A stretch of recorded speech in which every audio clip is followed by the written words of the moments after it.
And we are live. You already know who it is. My name is Mike Kyle, aka the Fantasy Vulture. I have over a decade worth of fantasy football experience and have continuously competed for fantasy championships over the course of the past 7 seasons. Let's make it 8 in 2021. But enough of me. I'm here for you on today's episode of the FV Show. We are continuing our All 32 NFL team preview series by looking at the Los Angeles Chargers fantasy options for the 2021 season.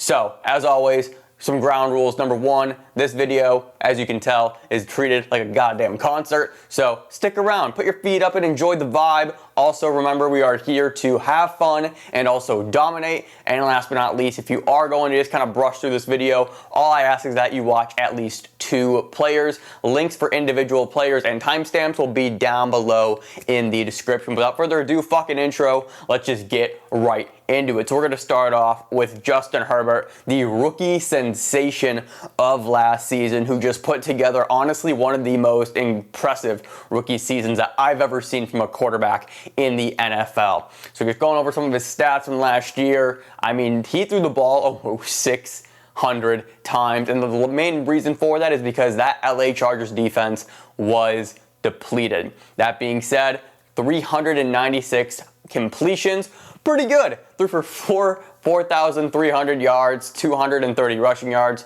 37 touchdowns, and 10 interceptions. My favorite Justin Herbert stat that I came across was 6 times last year he had 3+ passing touchdowns, which is actually really interesting because you don't think of Keenan Allen as a guy who's going to get into the end zone consistently. Hunter Henry's always been kind of up and down, and obviously Mike Williams is spin the fucking wheel, who we're going to talk about in just a moment. But just putting together a season like this with the cast of weapons like that's always been good but never elite by any means is just mind-blowing to me. So last year he finished as quarterback 9 overall. He averaged 22 points per game, 15 games played. It does not adjust his finish in any way, still finishing as that QB9. His ADP is where things get interesting to me this year. Justin Herbert, actually before we even go into ADP, let's go over weekly finishes first. So he had 9 games as a quarterback 1, 5 games as a quarterback 2, and 1 game as a quarterback 3. So by and large, Justin Herbert was great for you last year. And yes, even with the damn near 23 points per game, it was a consistent 23 points a game. Again, like I said, 6 times last year, 3+ passing touchdowns. And when you throw the ball 600 goddamn times, those numbers are just going to rack up. So it really did play into Herbert's favor with that being said. Now his ADP is QB6 off the board, going at 5'10". And guys, no. I'm ranked as QB12, and admittedly, I don't like my ranking of Justin Herbert, but maybe if I go through who I have ranked ahead of him, that might, actually give some context as to why I have him so low, excuse me. So let me pull these up here real quick. I should have been a bit more prepared. So basically, here's how I have this shaken out. I got the top core guys. Well, we'll leave it at that. I don't want to spoil who I have where. But then I have Jalen Hurts at 7. I still have Deshaun Watson at 8, but let's just throw Watson out so we can move Herbert up to 11.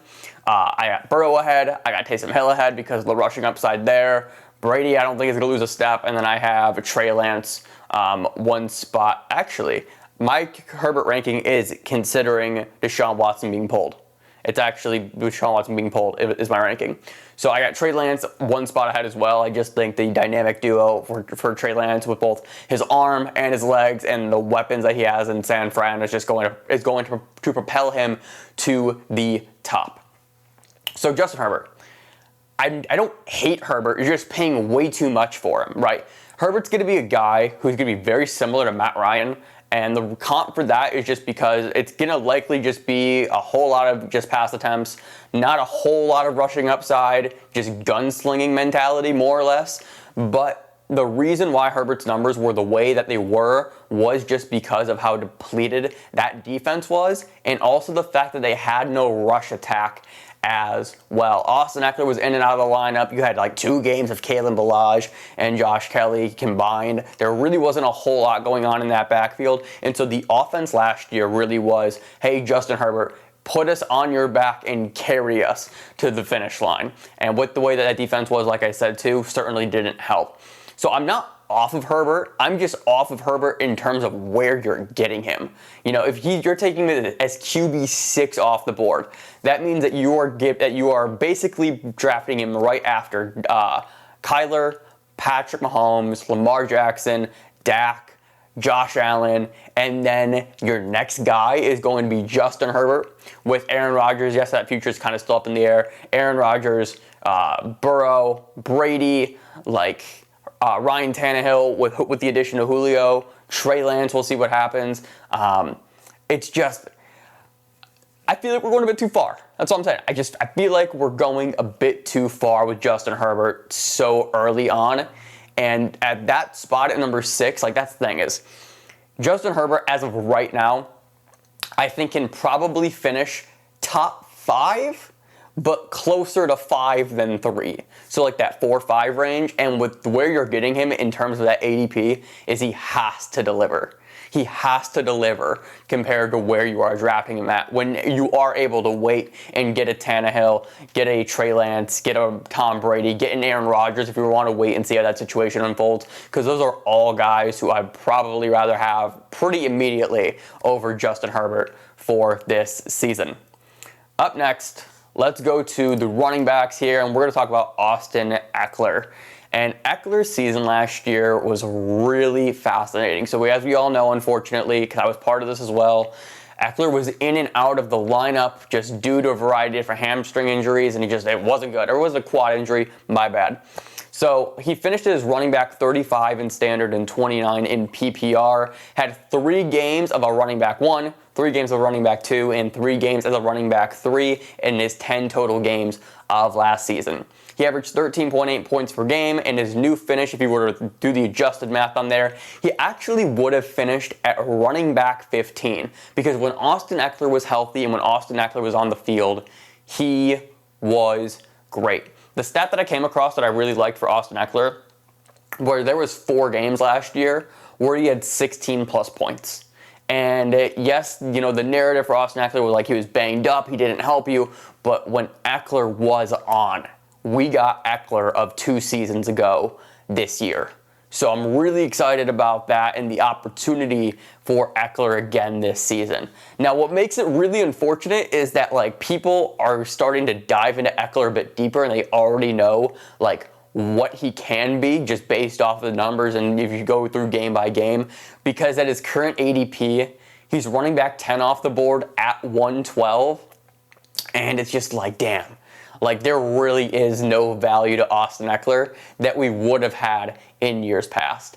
That being said, I have him ranked as running back 14, and I hate my ranking of Austin Ekeler. I hate it. I hate it, I hate it, I hate it. Because of all the things that I just said. He was so great when he was on the field. Going back into stats last year, just kind of taking that step back, 116 touches, 54 receptions in just 10 games played. So you're looking at pretty much on pace for 80 plus receptions easily. 530 rushing yards, 400 receiving yards, and only 3 touchdowns. And that really was the number that killed Austin Ekeler. And it's going to be kind of his kryptonite, I think, throughout the rest of this season and maybe his time with the Chargers. It's just that this is the team that historically is like to use multiple running backs. And if that is the case, you are looking at, Austin Ekeler being vultured time and time again, potentially by a guy like Josh Kelly. So I have him as ranked running back 14.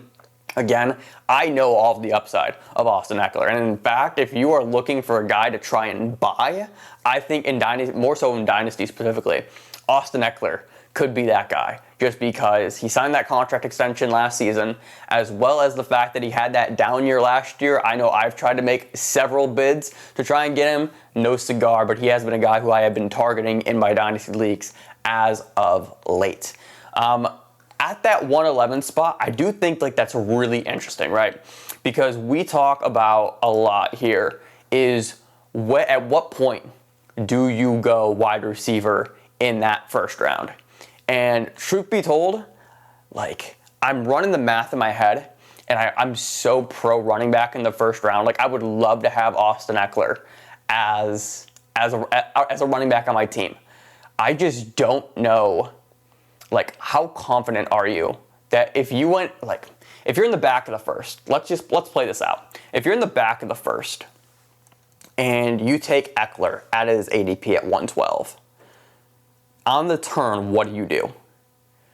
Because I'm looking at this right now, and let me pull up fantasy football calculator. Okay. 1 second here. Okay. So Ekeler's ADP is 112.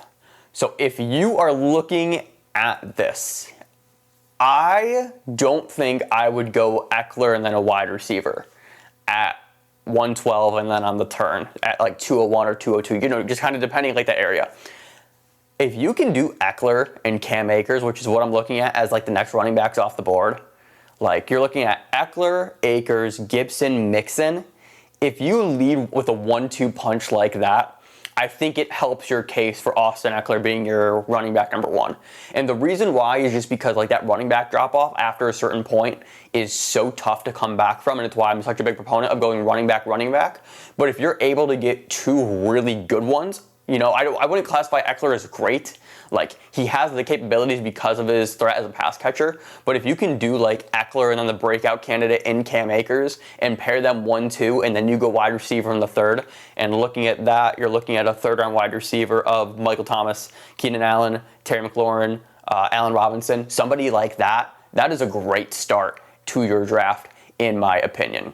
I don't have a slide for Josh Kelly, but I do think it's interesting to note that Josh Kelly had 100-plus carries his rookie season, as well as caught all 23 of his receiving targets. So just something to keep in mind. I don't think you're going to be really excited to ever start Josh Kelly, but if you are looking for that Austin Ekeler handcuff, that is the guy I would be targeting, because if Ekeler goes down again with another injury, I think that Josh Kelly should be the guy who easily just steps up in year 2 and handles the majority of that workload for the Chargers. Let's shift gears now to Keenan Allen, who balled the fuck out and really just resurged last season. He finished as wide receiver 18 in standard and 14 in PPR. He had 3 games as a wide receiver 1, 5 games as a wide receiver 2, and 2 games as a wide receiver 3. 147 targets, 100 reception on the dot, 992 receiving yards, and 8 touchdowns, 13.9 points per game on 14 games played. His new finish, he would actually move up to wide receiver 11 on the year. And with Keenan Allen, one of the things that I found really interesting is, like I mentioned, like the resurgence for Keenan Allen. And the reason why I say resurgence is because remember where we were drafting Keenan Allen last year? I mean, we were looking at the 5th, 6th, or even 7th round for a guy who has historically been so consistent for fantasy. And the reason why he was so low was because we didn't know what the quarterback situation was going to be like. We didn't know what Tyrod Taylor could do. We didn't know when Justin Herbert was going to start. And so there was just this giant cloud of mystery around the LA Chargers last year.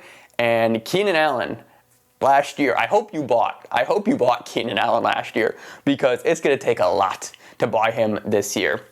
He's wide receiver 10 off the board, going in the early 3rd round. I have him ranked as wide receiver 12. I don't know why. Like, I just feel like with the way that like the Chargers defense is going to return to form, it may be just some natural regression, quote unquote, for Justin Herbert in the season that he had. I have all the Chargers like a half notch lower than ADP. I'm not off of the Chargers by any means. It's just kind of like, I feel like a lot of people are buying the hype of this team. And that's not to say that I'm not. I'm just trying to just kind of even it out and not overreact to what happened last year. That being said, there we go. I'm about to say, where did my notes for Keenan Allen go? So my favorite Keenan Allen stat that I found was Keenan Allen played in 14 games, okay? In 2 of those games, he left early with an injury. So let's just kind of scale that down to 12 games played. Of the 12 games played, where he played, the majority of the game, let's just call it 80+% of snaps, he had 10+ targets 10 times. 10 times. That is monstrous. And I'm just going to run the math here on that because I can't do the percentage off the top of my head. Yeah, so 83% of the time, Keenan Allen had double-digit targets, and that's just volume that you cannot find. That is consistent volume that you cannot find at the wide receiver position. So if you're looking at that strategy that I kind of referenced earlier with Austin Ekeler, where you're looking to go running back in rounds 1 and 2, and you get Keenan Allen as your first wide receiver in the 3rd round, bro, you are stealing. You are fucking stealing, because you're getting just this hyper-consistent wide receiver to lead your team.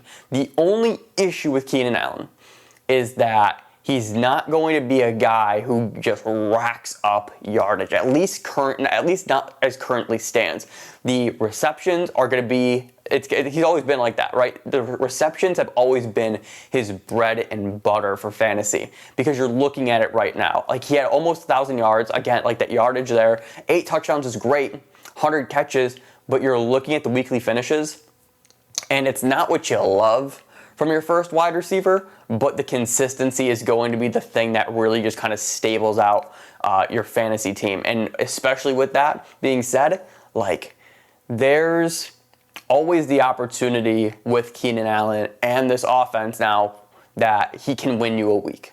He's going to be consistent for sure, and hopefully just give you a boom game every now and then that can help you if you are in a tough spot. So I love Keenan Allen this year. Again, I have him ranked as wide receiver 12. I am lower than ADP, but I'm going to be honest, I would love to walk away from my draft with Keenan Allen as my wide receiver 1 at his current spot.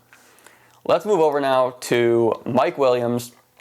And I don't love doing this with Mike Williams. Like, he's just such a difficult player to try and figure out, but I think I nailed it. I think I nailed it here.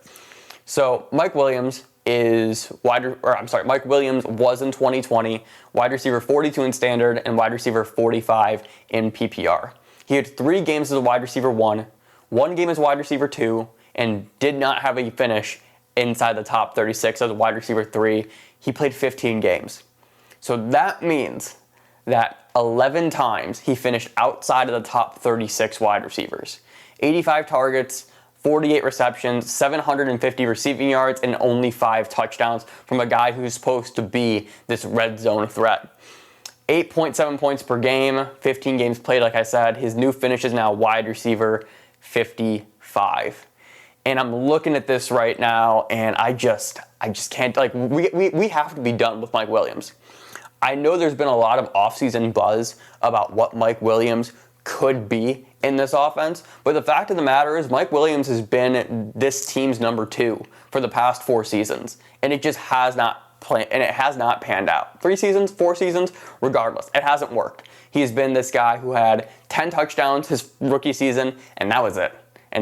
Other than that, he is just a player that you spin the wheel on every single week, and he's going to hurt your team more than he's going to help it. Fun fact, he only had 5+ receptions as the number 2 wide receiver, 5+ receptions 4 times last year.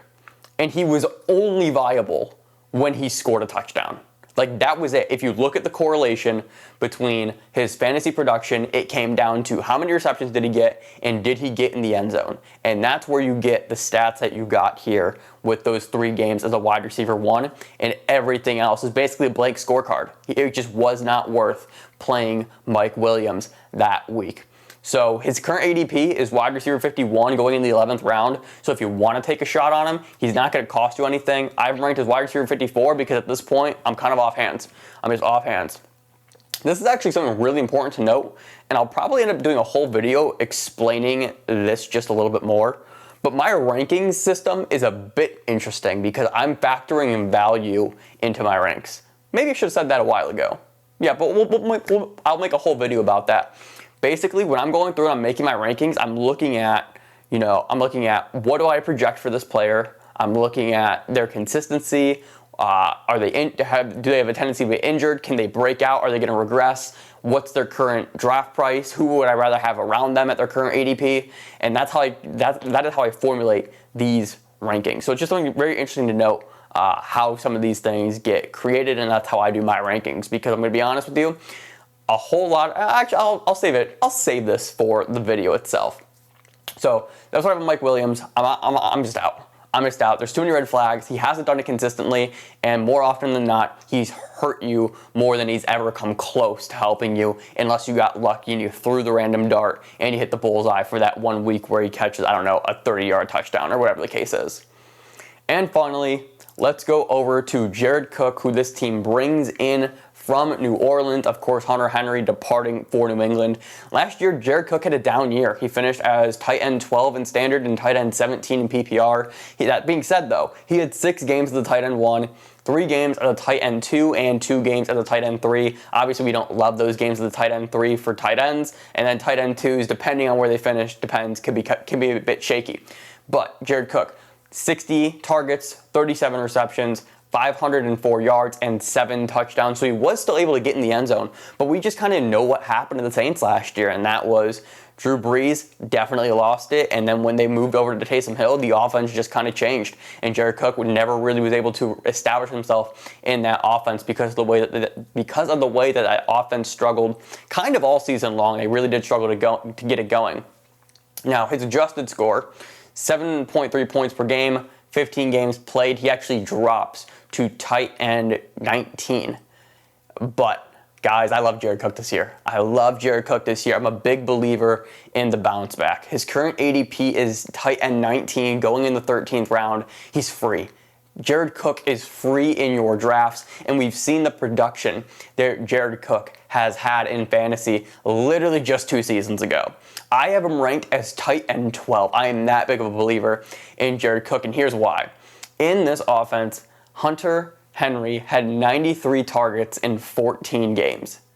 93. He had more targets than Mike Williams did last season. And they bring in Jared Cook, and it's Jared Cook and nobody else in that tight end room. And I'm looking at this, and I'm looking at the offense, and we all know, again, just how potent this offense can be. I'm buying the regression just a little bit, but he just comes in and just sucks up 100 targets, essentially. And with the talent of Jared Cook, I kind of been disregarding last year. I don't think that the wheels totally fell off. Again, he got in the end zone 7 times. Still had 6 games as a tight end 1 for you. Like, I'm here. I'm here for Jared Cook. I'm going to buy the bounce back. I think last year really was just a fluke. And in this offense that has the motor that everybody's been talking about and the firepower underneath it, I think Jared Cook is one of the best values in fantasy football this year. And if you're waiting on tight end because you don't want to take that early draft pick on a Travis Kelce, George Kittle, Darren Waller, Jared Cook in the fucking 14th round, essentially, sign me up. Sign me the fuck up. So that's all I got for the Chargers. If you enjoyed this video or this podcast, be sure to hit that like button, subscribe so you never miss an episode from me. We're going to start cranking these out. Baby, it's draft season. Like, we are approaching. I can't believe that we are in the middle of July. This does not make sense to me. Hit that subscribe button, hit the like button, comment all your thoughts on my takes on the Chargers down below, and I will see you next time. Remember, people come and go, but fantasy championships are forever. Later.